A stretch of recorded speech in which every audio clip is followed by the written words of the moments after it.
What would run through your mind if, at the entrance of a children's hospital, a 9-year-old boy, boots held together with silver duct tape, told you he could heal your child? And what if he was right? That sharp morning in Birmingham, Alabama, there was no snow, but the air turned every breath into a little cloud and made fingers go numb.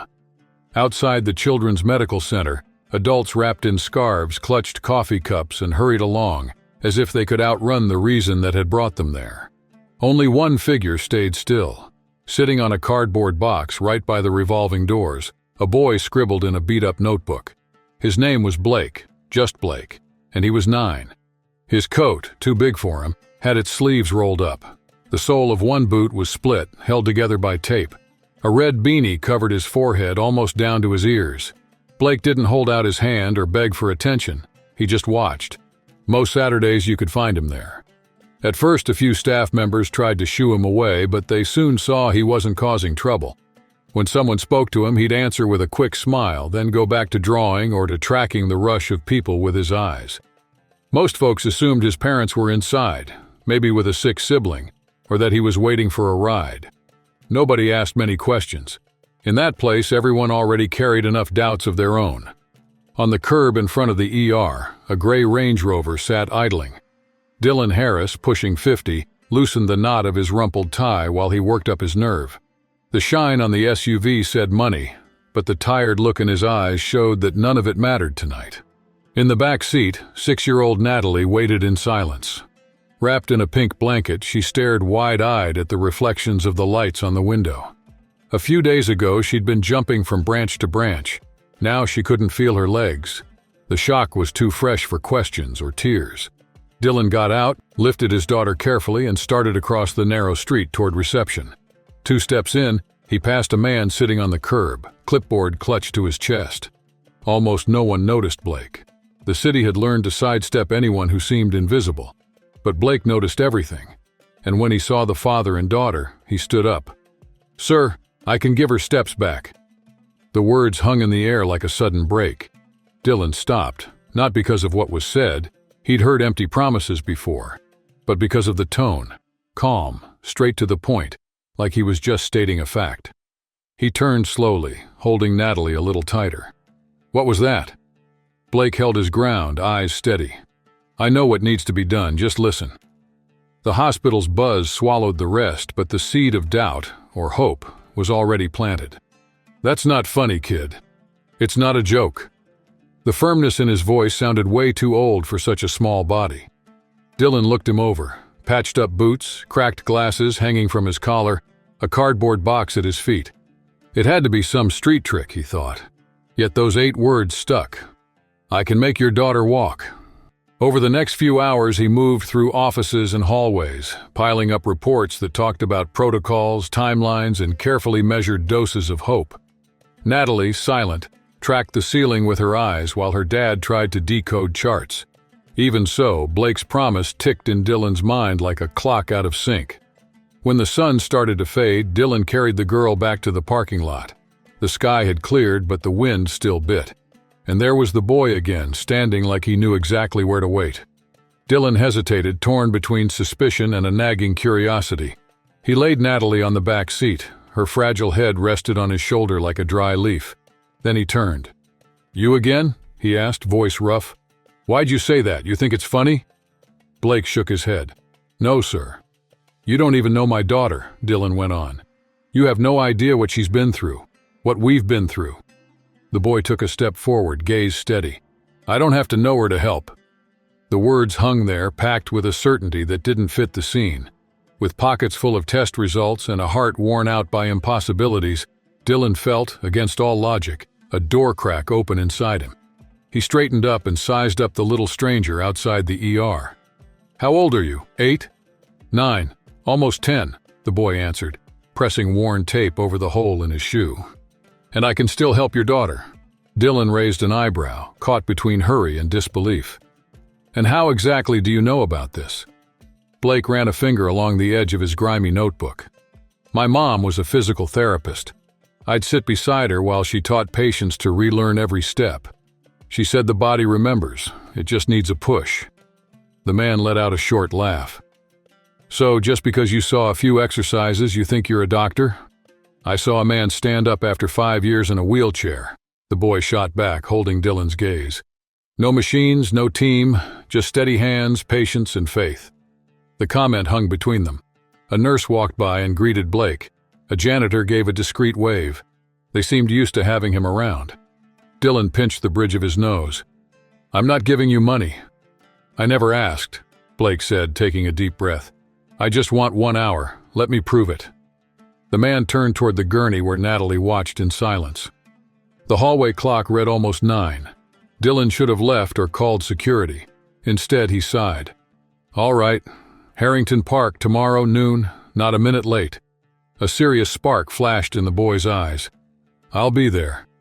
Dylan came back from dinner and locked himself in the office. The desk, littered with loose reports, couldn't compete with the image of Blake standing there like someone guarding a secret. The doorknob turned. "Dad?" "Yes, sweetie." "Who was that boy?" He took a slow breath. "Someone from the hospital." "He sounded pretty sure," she said. "About what?" "That I can walk."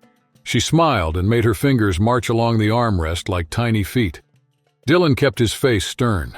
Something inside him, dormant for years, had stirred. It was dangerous. It sounded like hope. Most people ignored Harrington Park. A cracked basketball backboard, swing chains that creaked, and a patchy lawn pretending to be a field. On Sundays, the place is usually empty at noon, but Blake was already waiting on the bench under the oak. He wore the same baggy jacket. The notebook wasn't in sight. Beside him, a gym bag and a folded towel. At 12:07, Dylan's SUV pulled up. He lifted Natalie out, settled her carefully in the chair, and pushed her toward Blake without looking at him, arms crossed like someone who regrets coming. Blake stood up. "Hey again," he greeted. Dylan answered with a restrained nod. Natalie, shy, copied him. "Hi, Natalie," Blake said, smiling. Her eyes sparkled. "Hi," Dylan raised an eyebrow. "How do you know her name?" "You mentioned it yesterday. I keep track of details." Dylan stared at the towel spread on the ground. "And now? Is it going to turn into a magic carpet?" Blake let out a short laugh and pulled from his backpack a pair of socks, a worn tennis ball, a jar of cocoa butter, and a cloth filled with warm rice. "No tricks, just the basic kit," he said. Dylan frowned. "What's that for?" "Stuff I learned from my mom. The rice warms up and loosens tight muscles. The ball presses on sore spots." Turning to Natalie, Blake asked, "Can I work on your legs a bit? If anything bothers you, just say stop." She looked to her dad. "It's okay, but go slow," Dylan answered. Blake knelt, pulled the blanket aside, and laid the warm cloth on her thighs. "Too hot?" Natalie shook her head. "It's great." A few minutes later, he started short movements, slow circles, gentle rocking, subtle stretches. Dylan watched, ready to step in, but everything was fine. "You've done this before?" he asked, still cautious.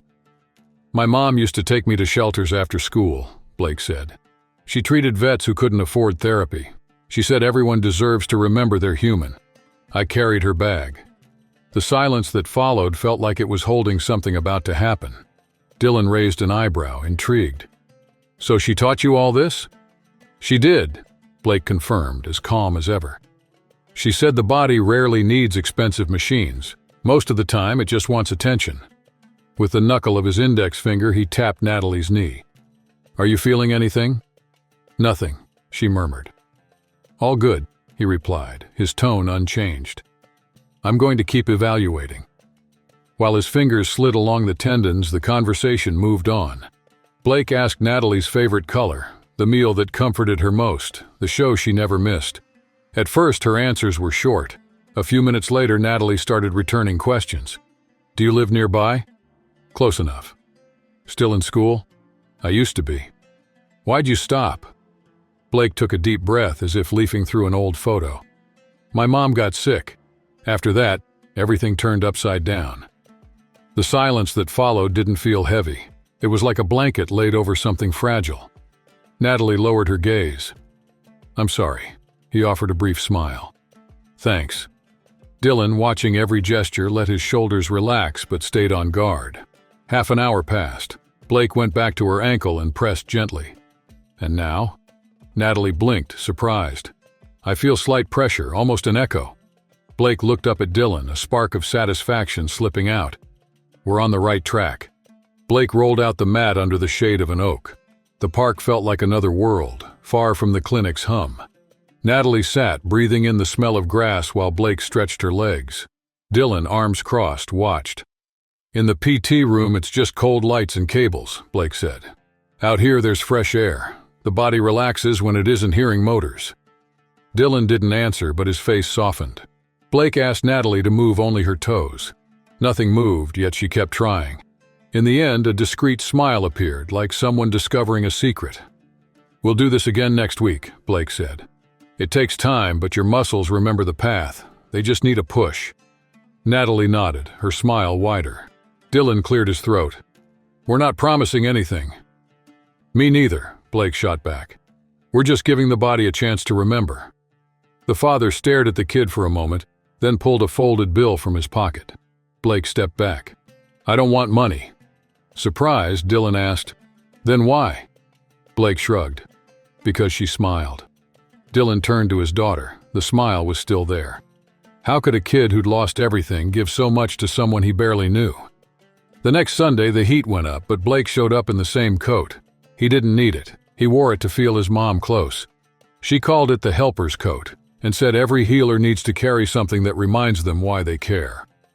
At 11:45, Blake spread a towel on the grass at Harrington Park, set out bands, gel, and the water bottle. To the left, a basketball bounced. In the distance, a dog barked. Right at noon, the SUV pulled up. Natalie's smile appeared before Dylan stopped the car. He placed her in the chair. There was still fatigue in his shoulders, but the weight felt lighter. Blake greeted her and started the ritual. Warm compress, guided breathing, firm touch. Natalie's eyes showed genuine effort.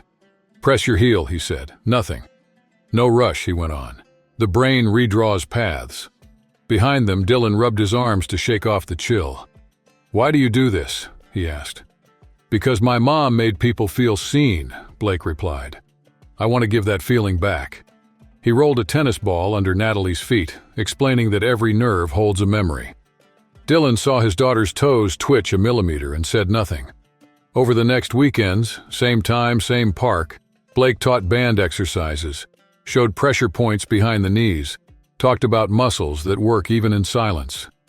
Dylan began to help, counting seconds, adjusting his daughter's posture as, little by little, life searched for a new foothold. It was the fourth Sunday since those meetups had started. As soon as the SUV pulled in, Natalie showed up without her usual smile, red-rimmed eyes, arms crossed. Dylan settled her in the chair, curt. She doesn't want to today. Blake came over slowly. What happened? I tried to move my legs this morning and nothing. I'm tired of pretending it's going to change, Isa said. Dylan looked away, jaw tight. Blake crouched to her level. You think I never broke down? I cried in a shelter when my mom couldn't buy my medicine. Natalie's eyes found his. Getting mad is fair, he went on. But if you quit now, the part of you that still wants to walk quits too. Silence. Then she whispered, I'm scared. Dylan turned. It was the first time he'd heard that. Me too, Blake replied. Fear just means we're close to something big. Natalie wiped her face with her sleeve. All right, one more. They started without speeches. Blake guided the movements with light touches. Dylan helped shift her weight and cheered every contraction. 30 minutes later, Natalie's right foot slid a few inches, the whole foot, not just a toe.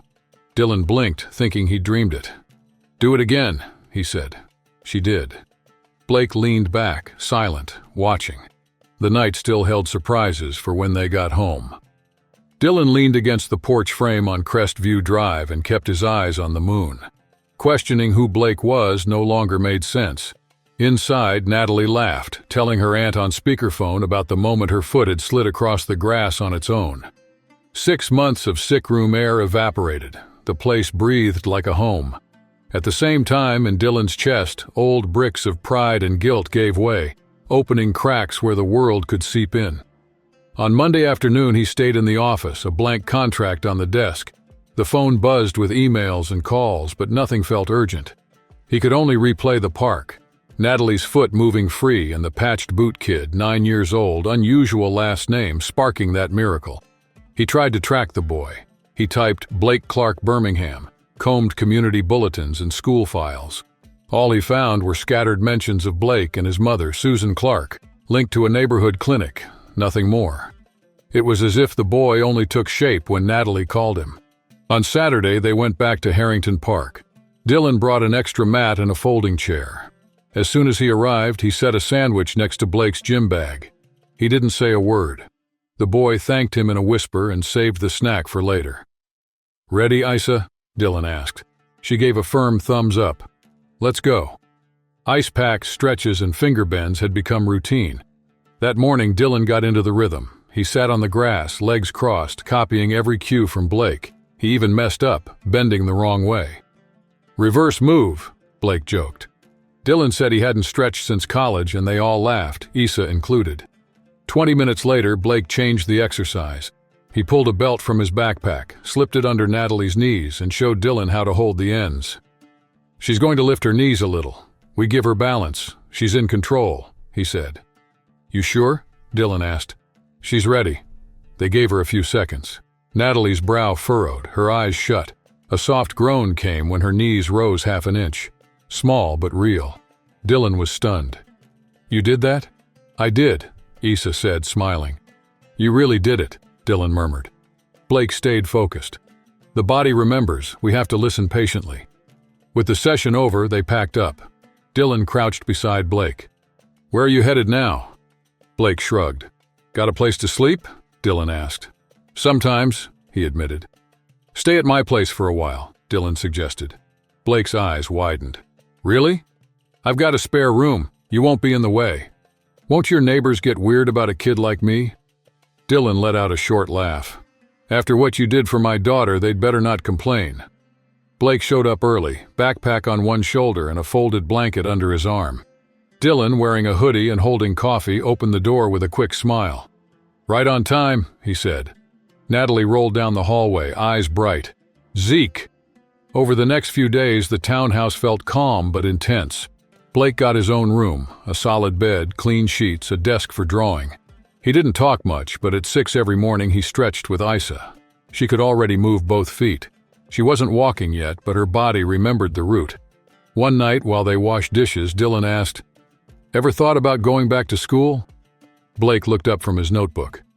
"You've got the brains to go far," Dylan pressed. The boy scratched his chin. "I want to help people walk again like my mom did." "Then let's find that path," Dylan said. After that, the silence gave way to signs of life. Cautious footsteps, graphite scratching paper, low laughter, lighter breaths. The first rumor started in Harrington Park.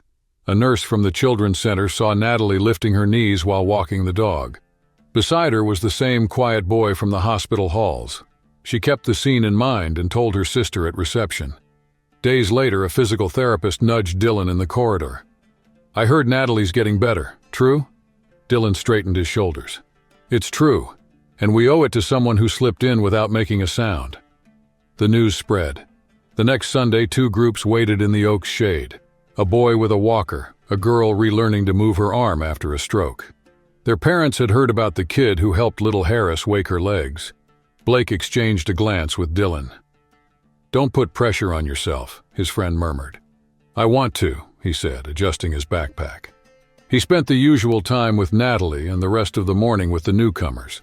He showed towel stretches, taught them to warm rice bags, explained how to encourage without pushing past limits.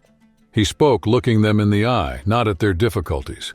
"You're not broken," he said. "You're just learning another way to be strong." Isa, in her wheelchair, watched everything silently. In the car, she said, "I like seeing you help." Dylan, catching her in the rearview mirror, noticed the quiet pride. A week later, 5 families covered the lawn, the next 11. A pastor brought chairs. The corner deli donated bagels and coffee. Soon, flyers appeared. Sundays, noon, Harrington Park free movement classes. The paper didn't mention Blake, but everyone knew who was behind it. When a reporter arrived with a camera and notepad, Dylan pulled his friend aside. "You okay with this?" Blake looked at the group, arms lifting, steps turning into attempts at dancing. In the back, Akla laughed with a girl balancing on a walker. He took a deep breath. What had started as a favor had become a chain, and it was only the beginning.